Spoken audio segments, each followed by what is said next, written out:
నమస్తే, this is Chakri. Welcome to the naked truth. ప్రతిసారి నేను స్టూడియో నుంచి రిపోర్ట్ చేస్తూ ఉంటాను, కానీ ఈసారి ఫీల్డ్లోకి వచ్చాను. దాని వెనకాల ఒక ఇంట్రెస్టింగ్ రీజన్ ఉంది, దాని గురించి మళ్ళీ మాట్లాడుకుందాం. అట్ ప్రెజెంట్ నేనున్నటువంటి లొకేషన్ మీరు చూడొచ్చు, నా బ్యాక్ సైడ్ చూడొచ్చు. ఒక అద్భుతమైనటువంటి కాలనీ, చాలా ప్లాన్డ్ కాలనీ. అండ్ దాదాపు 70 ఇళ్ళు ఉన్నాయి. And mission Bhagiratha pipeline. And మనం చూసినట్లయితే అక్కడ కరెంట్ పోల్స్, దాదాపు 70 ఇళ్ళు. ఒక అందమైన కాలనీ. ఇలాంటి కాలనీ మనకి ప్రతి ఊళ్ళో ఉండాలని చెప్పి కోరుకుంటూ ఉంటాం. అండ్ ఆ కాలనీలో ఇళ్ళని మనం గమనించినట్లయితే ఆ పక్కన ఉన్నటువంటి 700 గజాల్లో ఉన్నటువంటి ఇల్లు గుర్రం అనసూయ గారిది. ఆ 700 గజాల్లో ఒక 85 గజాల్లో పాపం ఆవిడ రేకుల షెడ్ వేసుకున్నారు, మిగతాది ఖాళీగా ఉంచుకున్నారు. అండ్ మరొక పక్కన ఇల్లు చూసినట్లయితే 700 గజాల ఇల్లు, అది గుర్రం కమలమ్మ గారిది. ఆ 700 గజాల్లో దాదాపు 240 గజాల్లో ఇల్లు కట్టుకున్నారు. ఆ పక్కన స్థలాన్ని ఖాళీగా వదిలేశారు. అండ్ మరొక ఆ రెండింటిని పక్కన పెట్టి ఇంకొక పక్కకు వచ్చినట్లయితే మనకి గొట్టుముక్కల మంజుల గారి ఇల్లు మనకు కనబడుతుంది. అది దాదాపు ఒక 720 గజాల ల్యాండ్. అందులో దాదాపు 400 గజాలు ఇల్లు కట్టుకున్నారు ఆవిడ. 300 గజాలని వాకిలు వదిలేశారు. చాలా బ్యూటిఫుల్ హౌస్, మీరు చూడొచ్చు. అలాంటి ఇల్లు మనకు కూడా ఉండాలని కోరుకుంటాం. మీరు కూడా కట్టుకోండి, బాగుంటుంది. ఎందుకు నవ్వుతున్నారు?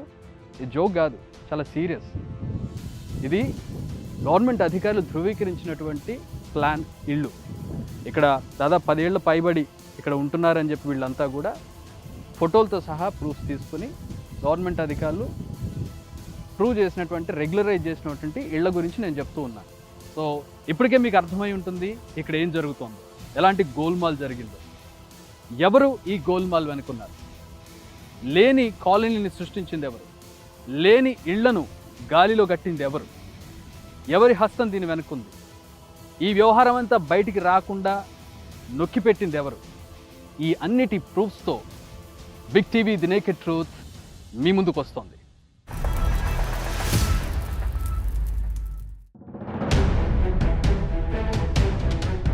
సూర్యాపేట కలెక్టరేటుకు కూతవేటు దూరం. సూర్యాపేట దంతాలపల్లి ప్రధాన రహదారికి కొండ మాత్రమే అడ్డం. ఆ పక్కనే 96 ఎకరాల ఖాళీ ప్రభుత్వ స్థలం. కొండను తవ్వేస్తే డైరెక్ట్గా మెయిన్ రోడ్ కనెక్షన్. దాన్ని ఎలాగైనా కొట్టేయాలనుకున్న అప్పటి అధికార పార్టీ నేతలు బడా స్కెచ్ వేశారు. కేసీఆర్ హయాంలో ఇళ్ల స్థలాల రెగ్యులరైజేషన్కి ఇచ్చిన జీవో 58, జీవో 59లను అడ్డం పెట్టుకుని పెద్ద స్కామ్కు తెరలేపారు. లేని ఇళ్లను ఉన్నట్లుగా చూపించారు. దొంగ సర్టిఫికెట్లు, దొంగ బిల్లులు తయారు చేశారు. 10 ఏళ్లకు పైగా అక్కడే నివాసం ఉంటున్నట్టు ఫోటోలు కూడా సృష్టించారు. తమకు కావలసిన వాళ్లకు కావలసినంతన్నట్టుగా పల్లీ బఠానీల్లా ఈ ఖాళీ స్థలాన్ని పంచుకున్నారు. అప్పటి మంత్రి జగదీష్ రెడ్డి క్యాంప్ ఆఫీస్ నుంచి వేసిన ఈ స్కెచ్లో అంతా మాయే. మేం ఊరికే ఈ విషయాన్ని చెప్పడం లేదు, పక్కా ఆధారాలు బిగ్ టీవీ చేతిలో ఉన్నాయి.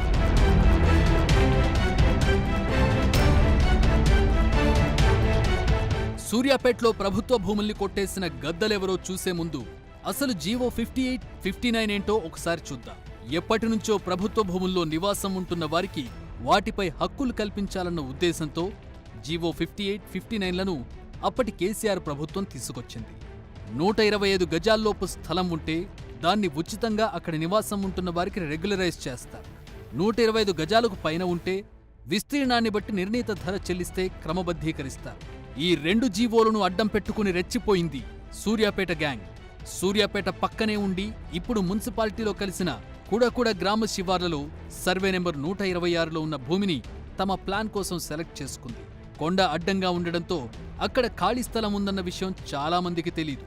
అందుకే సూర్యాపేట ఎమ్మెల్యే క్యాంప్ ఆఫీస్ వేదికగా మంత్రాంగం నడిచింది.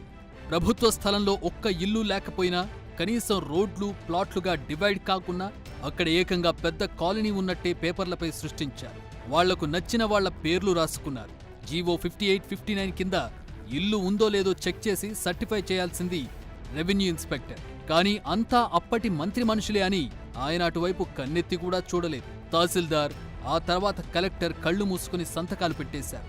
అయితే అప్లికేషన్లు పెట్టే సమయంలో చేసిన పొరపాట్లే జగదీష్ రెడ్డి మనుషులను అడ్డంగా బుక్ చేశాయి. Alright, here I am. మనం ఫీల్డ్లో చూసాం, అక్కడ వాస్తవంగా భూమి ఏంటి, ఎలా ఉంది, అసలు ఏం చేశారనేది అక్కడికి వెళ్ళి చూసాం మనం. సో ఇప్పుడు డీటెయిల్స్లోకి పెడదాం. సూర్యాపేట జిల్లా శివంల మండలంలో జరిగిన ఈ ఘరానా స్కామ్కు సంబంధించిన విషయాలన్నీ ఆర్టీఐ ద్వారా వెలుగులోకి తీసుకొచ్చారు. స్థలం రెగ్యులరైజ్ చేయాలంటూ వాళ్ళు పెట్టుకున్న దరఖాస్తులన్నీ ఇప్పుడు బిగ్ టీవీ చేతిలో ఉన్నాయి. ఇందులో కొన్ని అప్లికేషన్లను శాంపిల్ కోసం చెక్ చేద్దాం. ఇవన్నీ చూడండి.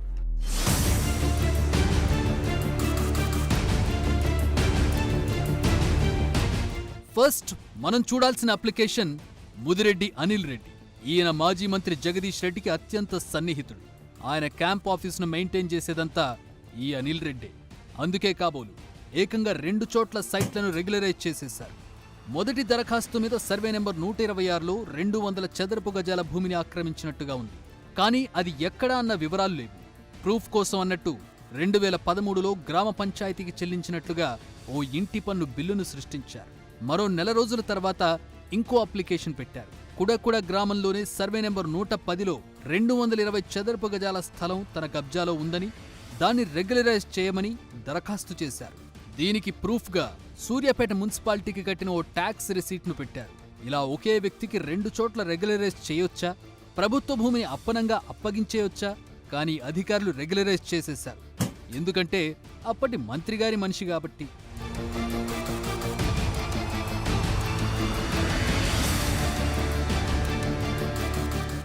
ఇక మరో అప్లికేషన్ ఎల్క హరీష్.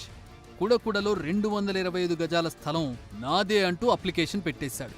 ఓ రేకుల షెడ్డు ముందు నిలబడి అది తనదే అని రెగ్యులరైజ్ చేయమని అన్నాడు. ఆ అప్లికేషన్ చూసి మురిసిపోయి అధికారులు కూడా గ్రీన్ సిగ్నల్ ఇచ్చేశారు. ఏమీ లేని చోట కనీసం షెడ్డు కూడా వేయకుండానే షెడ్డు వేసినట్టు ఫోటోను సృష్టించడం, అధికారులు వెరిఫై చేయకుండానే క్రమబద్ధీకరించడం చూస్తుంటే ఏదో మతలబు జరిగిందనిపిస్తోంది కదూ. ఎస్, ఈ ఎల్క హరీష్ ఎవరో తెలుసుకుంటే మీ డౌట్స్ క్లియర్ అయిపోతాయి. ఈయన మాజీ మంత్రి జగదీష్ రెడ్డికి రైట్ హ్యాండ్. ఆయన ప్రాపర్టీస్ అన్నీ చూసుకునేది హరీషే అని సూర్యాపేటలో పబ్లిక్ టాక్. దీన్ని బట్టి ఈ సైట్ ఎలా దక్కిందో ఎవరికైనా అర్థమైపోతుంది.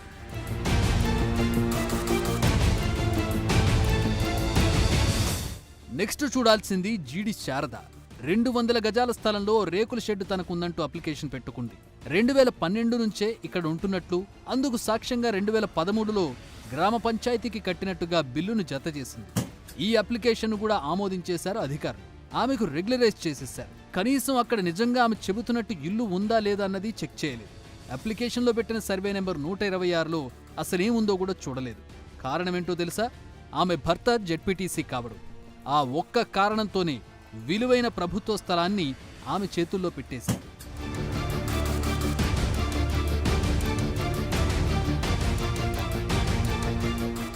ఇక సూర్యాపేటతోనే సంబంధం లేని వ్యక్తి కూడా ఇక్కడ స్థలం ఆక్రమించుకుని ఉన్నట్టు దరఖాస్తు పెడితే దానికి స్టాంప్ వేసేశారు.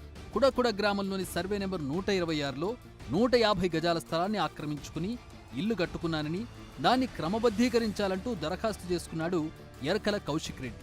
ఈయన ఓ రేకుల షెడ్డు ముందు నిలబడి ఫోటో తీసి పెట్టేశాడు. 2012 నుంచి అక్కడ ఉంటున్నట్టుగా, ఆ ఇంటికి 2013లో కట్టినట్లుగా ఓ ఇంటి పన్ను బిల్లును పెట్టేశాడు. కానీ ఆయన ఆధార్ కార్డులో అడ్రస్ ఖమ్మం జిల్లాలో ఉంది. అప్లికేషన్లో కూడా ప్రస్తుతం ఖమ్మంలోనే ఉన్నానని క్లియర్గా మెన్షన్ చేశాడు. ఇంకో చిత్రం ఏంటంటే ఈయన పుట్టింది 1994లో, సూర్యాపేటలో స్థలం ఆక్రమించుకుంది 2012లో. అంటే 18 ఏళ్లకే కబ్జాలు చేశాడన్నమాట. ఇంత దారుణంగా ఉన్న ఈ అప్లికేషన్ చూసిన ఏ అధికారికైనా డౌట్ రావాలి. కానీ రాలేదు. ఎందుకంటే అప్లికేషన్ను కనీసం చెక్ చేయలేదు కాబట్టి. అలా పరిశీలించకుండానే స్థలాన్ని రెగ్యులరైజ్ చేశారు. దీనికి రీజన్ ఆయన జగదీష్ రెడ్డికి దగ్గరి బంధువు కావడం.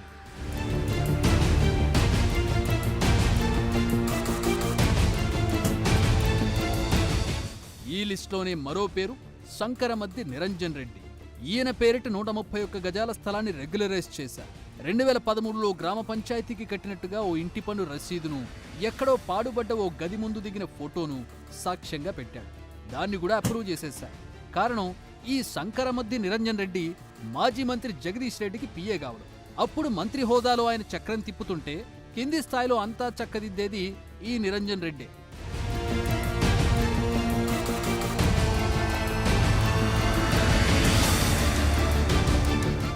వీళ్ళందరిది ఓ లెక్కైతే ఇంకాస్త స్పెషల్ గుర్రం ఫ్యామిలీ కొట్టేసిన ల్యాండ్. సూర్యాపేటలో గుర్రం సత్యనారాయణ రెడ్డి అంటే చాలా మందికి చాలా క్లారిటీ ఉంది.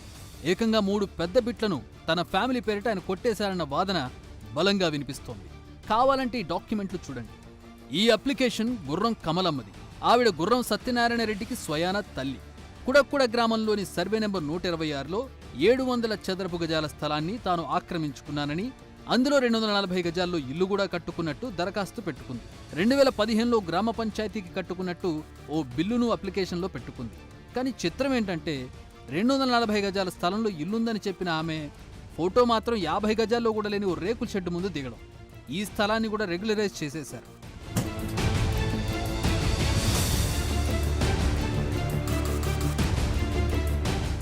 ఆ పక్కనే నాకు స్థలం ఉందంటూ గుర్రం సత్యనారాయణ రెడ్డి చిన్నమ్మ గుర్రం అనసూర్య కూడా 700 గజాలను రెగ్యులరైజ్ చేయమని అప్లికేషన్ పెట్టింది. దీన్ని యాక్సెప్ట్ చేశారు. ఆ తర్వాత నాకు కావాలంటూ గుర్రం రవీందర్ రెడ్డి కూడా 150 గజాల రెగ్యులరైజేషన్ కోసం దరఖాస్తు పెట్టాడు. అంటే ఒక్క గుర్రం కుటుంబమే 1550 గజాల స్థలాన్ని కొట్టేసిందన్నమాట. ఇందులో ట్విస్ట్ ఏంటంటే గుర్రం అనసూర్య పెట్టిన అప్లికేషన్లో సమర్పించిన విద్యుత్ కనెక్షన్ డీటెయిల్స్. అందులో చూస్తే ఆమె ఇల్లు మూసీ కాలువ పక్కన ఉన్నట్టు క్లియర్గా ఉంది. కానీ సర్వే నెంబర్ 126లో ఎక్కడా కాలువ లేనేలేదు. అంటే కుడకుడలో ఉన్న ఒరిజినల్ ఇంటి పత్రాలను పెట్టి ప్రభుత్వ ల్యాండ్ కొట్టేశారన్న విషయం చాలా క్లియర్గా తెలిసిపోతుంది.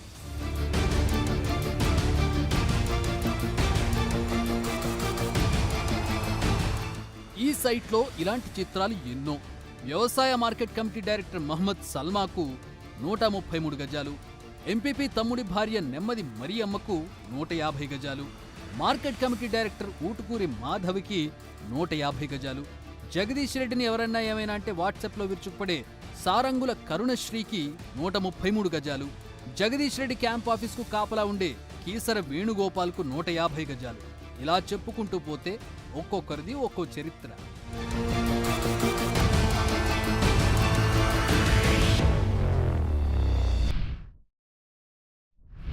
అసలు స్టార్టింగ్లోనే మనం చెప్పుకున్న గొట్టెముక్కల మంజుల ఇంటి స్టోరీ గురించి మరొకసారి చెప్పుకోవాలి. ఎందుకంటే దీంట్లో చాలా మతలబులు ఉన్నాయి. 706 గజాల స్థలం తన పేరిట రెగ్యులరైజ్ చేయాలంటే ఆవిడ దరఖాస్తు పెట్టుకుంది. ఆమె సమర్పించిన పత్రాలు నా చేతిలో ఉన్నాయి, మనం చూడొచ్చు. ఈజీ కావచ్చు, అలాగే అప్లికేషన్ ఫామ్ కావచ్చు, కరెంట్ బిల్లు, ఇక పంచాయతీ ఆఫీస్ నుంచి తీసుకుంది, మున్సిపల్ బిల్లు, గ్రామ పంచాయతీ కార్యాలయం కుడకుడ గ్రామ పంచాయతీ నుంచి తీసుకుంది, అలాగే దానికి సంబంధించిన అనుసంధానమైన చెక్స్, గ్రామ పంచాయతీ నుంచి తీసుకున్నటువంటి మరొక బిల్లు, అలాగే ఈసీ రిజిస్ట్రేషన్ ఆఫీస్. ఇక రిజిస్ట్రేషన్ పత్రాలకు వచ్చాం మనం. రిజిస్ట్రేషన్ పత్రాలు చూసేటప్పటికి మాకు డౌట్ వచ్చింది. ఆల్రెడీ రిజిస్ట్రేషన్ అయినటువంటి ఒక ల్యాండ్కి సంబంధించి మళ్ళీ రెగ్యులరైజ్ చేయాలని ఎందుకు అప్లికేషన్ పెట్టుకోవాల్సి వచ్చింది అనే దగ్గర మాకు డౌట్ వచ్చింది. దాంతో ఇంకొంచెం డీప్గా అబ్జర్వ్ చేసినట్లయితే ఆ అబ్జర్వేషన్ మీకు కూడా చూపించబోతూ ఉన్నాను.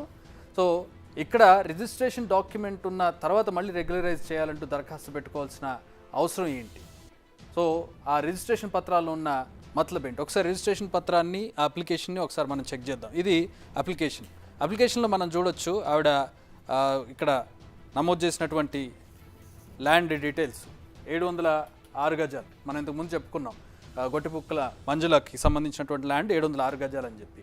ఇక రిజిస్ట్రేషన్ పెట్టుకున్నటువంటి రిజిస్ట్రేషన్ పత్రాలు ఏ విధంగా ఉన్నాయో ఒకసారి చూద్దాం. దాంట్లో ఉన్న మతలబ్ ఏంటో కూడా చూద్దాం. సో లెట్స్ ప్లే రిజిస్ట్రేషన్ పత్రాలకు సంబంధించినటువంటి విజువల్ మనం చూస్తూ ఉన్నాం ఇక్కడ. సో రిజిస్ట్రేషన్ పత్రాల్లో ఇది ఫస్ట్ పేపర్.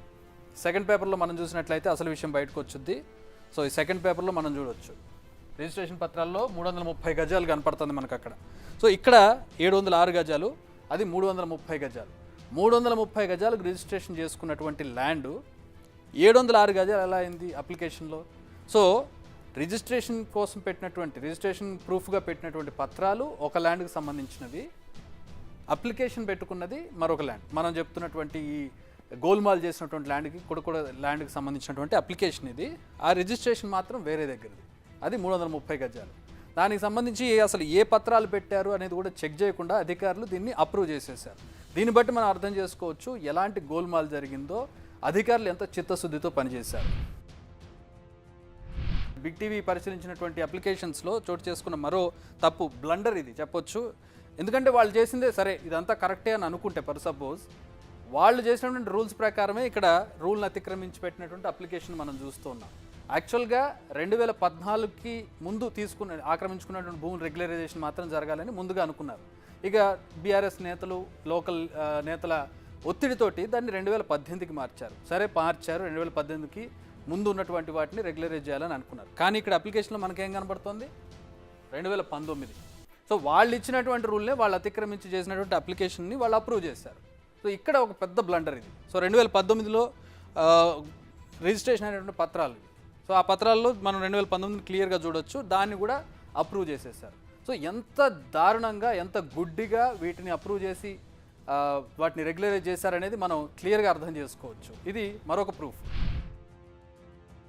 సాధారణంగా అధికారులు ఇంత గుడ్డిగా డీల్ చేస్తారు.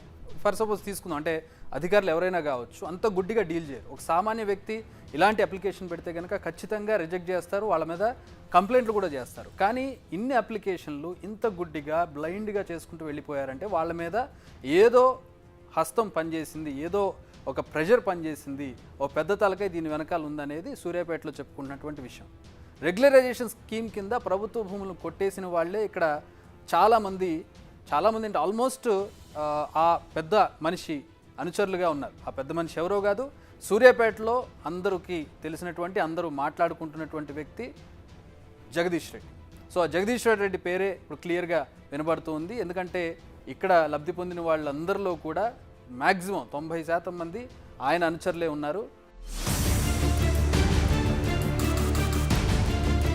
కుడకుడ గ్రామంలో స్కెచ్ ఇలా వేస్తే పక్కనే ఉన్న గాయంవారిగూడెంలో జరిగిన స్టోరీ ఇంకో టైప్. దాదాపు ఎకరం స్థలాన్ని అప్పటి మంత్రి అండదండలతో ఒకే ఫ్యామిలీ కొట్టేసింది. ధరావత్ శారదాబాయి, వైఫ్ ఆఫ్ చంద్రభాను, తన కబ్జాలో 1900 గజాల స్థలం ఉందని రెగ్యులరైజ్ చేయాలని దరఖాస్తు చేసింది. ఈవిడితో పాటే 1000 గజాల స్థలం కబ్జా చేశానని ధరావత్ వర్షిణీ భాను, డాటర్ ఆఫ్ చంద్రభాను, మరో 1000 గజాల స్థలం కబ్జా చేశానని ధరావత్ సందీప్ కుమార్, సన్ ఆఫ్ చంద్రభాను దరఖాస్తులు చేసుకున్నారు.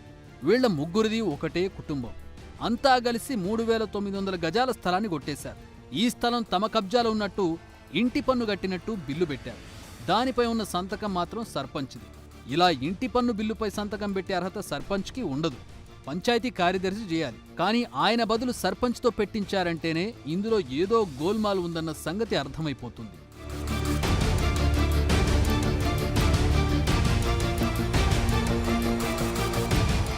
ఇన్ని అక్రమాలు చేశాక మీడియాకు తెలియకుండా ఉంటుందా? దీనిపై స్టోరీలు రాయకుండా ఉంటారా? ఈ విషయంపై కూడా క్యాంప్ ఆఫీసులో చర్చ జరిగింది. ఈ అరాచకంలో వాళ్లను ఇరికించేస్తే అందరం సేఫ్గా ఉండొచ్చు అనుకున్నారు. పేపర్లు, టీవీలు, యూట్యూబ్ ఛానళ్లు, ఇలా యాక్టివ్గా ఉండే దాదాపు 20 మంది రిపోర్టర్లకు తలా కొంత స్థలాన్ని ఇందులో ఇచ్చేశారు. వాళ్లతోనూ దరఖాస్తులు పెట్టించి రెగ్యులరైజ్ చేసేశారు. దీంతో వాళ్ల మైకులు మూగబోయాయి, పెన్నులకు మూతలు పడిపోయాయి.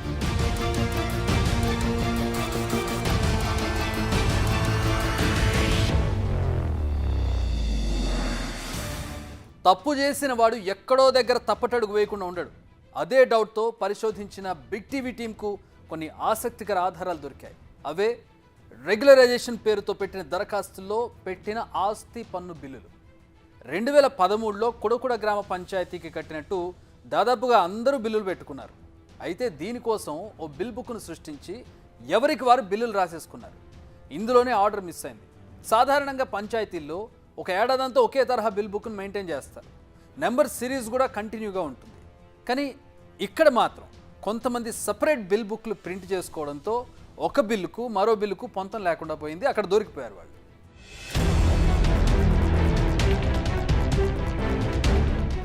ఈ బిల్ చూడండి, సంక్రమంతి నిరంజన్ రెడ్డిది. ఏప్రిల్ 15, 2013న కట్టిన ఈ బిల్ నెంబర్ 168. ఈ లెక్కన ఏప్రిల్ 1ని ఎవరైనా బిల్లు కట్టి ఉంటే బిల్ నెంబర్ ఎంత ఉండాలి? 168 కన్నా తక్కువే ఉండాలి. కానీ జీడీ శారద అప్లికేషన్లో పెట్టిన బిల్ చూడండి, ఏప్రిల్ 1, 2013న కట్టిన ఈ బిల్ నెంబర్ ఏకంగా 429. అంతేకాదు, అసలు నిరంజన్ రెడ్డి బిల్లుకు జీడీ శారద బిల్లుకు అసలు పోలికే లేదు. డిజైన్ కూడా మారిపోయింది. వీళ్ల సంగతి అలా ఉంటే ఇక నెమ్మాది మరియమ్మ పెట్టిన బిల్లులో ఉన్న డేట్ జూన్ 16, 2013. కానీ ఆ రోజు ఆదివారం. సండే రోజు డ్యూటీలు చేసి బిల్లులు వసూలు చేసేవాళ్లు మన మధ్య ఉన్నారా? లేనే లేరు. అసలు ఇవన్నీ ఫేక్ బిల్స్ అని చూపించగలిగే అసలైన ఆధారం ఇప్పుడు చూడండి. ఇది 2013లో కుడకుడ పంచాయతీలో ఉపయోగించిన బిల్ మోడల్. మొత్తం 14 రకాల పన్నుల వివరాలు ఇందులో ఉన్నాయి. దీని డిజైన్, దీని మీద ఉన్న స్టాంప్ అన్నీ అప్పట్లో ఉపయోగించినవి. కానీ సర్కార్ భూమిని కొట్టేయడానికి వేసిన స్కెచ్లో భాగంగా సమర్పించిన బిల్లుల్లో ఒక్కటి కూడా ఇలా లేదు. అసలు 2013లో ఫార్మాట్ ఇలా ఉందన్న సంగతి కూడా వాళ్ళకి తెలియదు. అందుకే వాళ్లకు దొరికిన ఓ బిల్లును చూసి దాన్ని కాపీ కొట్టేశారు. పంచాయతీ కార్యదర్శిగా సంతకం కూడా తమకు తెలిసిన వాళ్లతో పెట్టించేసుకున్నారు. అందుకే ఒరిజినల్ బిల్లులో ఉన్న సంతకానికి నకిలీ బిల్లులో ఉన్న సంతకానికి పోలికే లేదు. పంచాయతీ బిల్లులు ఎలా ఉన్నాయో చూశాం కదా, ఇప్పుడు అప్లికేషన్లో పెట్టిన కొన్ని ఫోటోలు చూద్దాం. వీళ్ల అరాచకం మరో రేంజ్లో కనిపిస్తుంది. ముందుగా చూడాల్సింది మంత్రి పిఏ నిరంజన్ రెడ్డిది. ఈ ఫోటో జాగ్రత్తగా చూడండి. ఎక్కడో దిగిన ఫోటోను ఈ ఇంటి ముందు అతికించినట్టు స్పష్టంగా తెలిసిపోతుంది.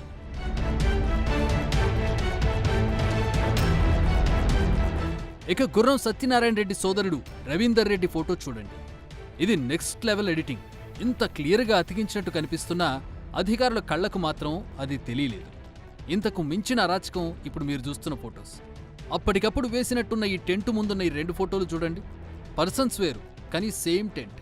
ఇంత దారుణంగా ఫోటోలు పెట్టినా అప్లికేషన్లను ఎలా ఆమోదించారు? అలాంటిదే ఇంకోటి చూడండి. ఈ 2 మహిళల ఫోటోలు కూడా అప్లికేషన్లో దొరికాయి. జాగ్రత్తగా చూస్తే అసలు విషయం మీకే అర్థమవుతుంది. ఒకే ఇంటి ముందు యాంగిల్ మార్చి ఫోటోలు తీసి పెట్టేశారు.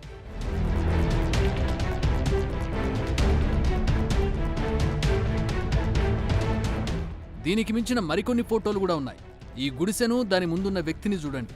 సరే, ఇదే ఇంట్లో ఆయన 10 ఏళ్లుగా ఉంటున్నారనుకుందాం. మరి ఇంకో అతను పెట్టిన అప్లికేషన్లో కూడా అదే ఇల్లు ఎలా వచ్చింది? ఆ ఫోటోను జాగ్రత్తగా చూస్తే అసలు ఆ ఇంటి ముందు దిగిన ఫోటో కాదని కూడా తెలిసిపోతుంది.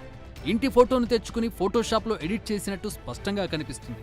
అంతేకాదు, పంక్చర్ షాప్ ముందు, రోడ్డు పక్కన వేసుకున్న టెంట్ ముందు ఇలాంటి చిత్ర విచిత్ర ఫోటోలు కూడా ల్యాండ్ కోసం పెట్టుకున్న అప్లికేషన్లలో ఎన్నో.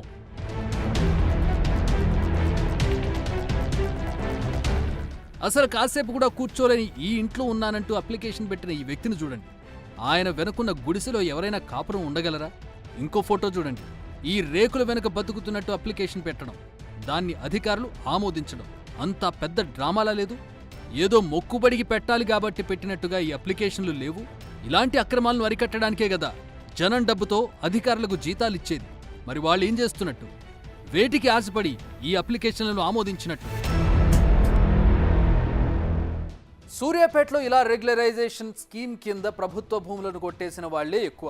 చెప్పాలంటే ఇదో ఆర్గనైజ్డ్ క్రైమ్. తప్పని తెలిసి చేసిన గోల్మాల్ వ్యవహారం. అర్హులకు దక్కాల్సిన ప్రభుత్వ భూమిని తమకు కావాల్సినట్లు మాజీ మంత్రి అనుచరులు ఎలా పనిచేసుకున్నారో ఈ ఇష్యూలో క్లియర్ కట్గా అర్థమైపోతుంది. సామాన్యులు ఇలాంటి దరఖాస్తులు పెడితే అధికారులు ఆమోదిస్తారా? ఖచ్చితంగా ఆమోదించరు. చెత్తబుట్లోకి విసిరేస్తారు. అన్నీ బాగుంటేనే మన ఆమోదం పొందుతుందో లేదో డౌట్. అలాంటిది ఇన్ని లొసుగులతోటి, ఇన్ని లిటిగేషన్లతోటి పెడితే చెత్తబుట్టలో పడేస్తారు. కానీ సూర్యాపేటలో ఆమోదించారు అంటే అందరి వేళ్లు చూపించేది అప్పటి మంత్రి, ఇప్పటి ఎమ్మెల్యే జగదీష్ రెడ్డి వైపే. ఆయన చెప్పారు కాబట్టి అధికారులు ఆమోద ముద్ర వేశారనేది అక్కడి టాక్. జగదీష్ రెడ్డి గారు, మీరేమంటారు? అక్రమంగా మీ అనుచరులు కొట్టేసిన ఈ భూముల విషయంలో ఏం చేయబోతున్నారు? ఇది the naked truth Suryapet files. మరిన్ని అంశాలతో మరో నేకెడ్ ట్రూత్లో కలుద్దాం. Stay tune.